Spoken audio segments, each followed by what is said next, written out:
ایک مرتبہ ایک شخص حضرت بایزید بسطامی رحمۃ اللہ علیہ سے ملاقات کے شوق میں اپنے وطن سے نکلا۔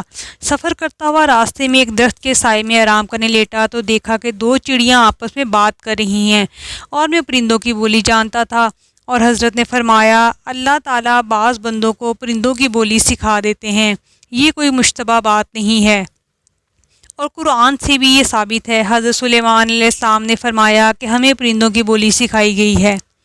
الغرض ان میں سے ایک چڑیا دوسری چڑیا سے کہہ رہی تھی کہ معلوم ہے کہ یہ آدمی جو درخت کے نیچے ہے کہاں جا رہا ہے؟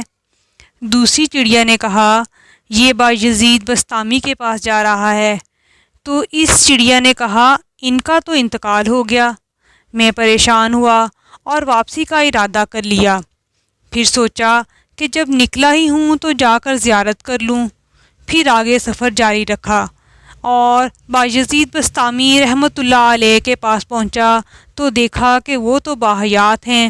ملاقات کی گفت و شنید کے بعد رخصتی کے وقت کہنے لگا حضرت ایک بات پوچھنا تھی۔ پھر چڑیا والا سارا قصہ سنایا۔ بایزید بسطامی چونکے اور دریافت کیا یہ کس دن اور کس وقت کا واقعہ ہے؟ اس نے بتایا کہ فلاں دن اور فلاں وقت کا واقعہ ہے۔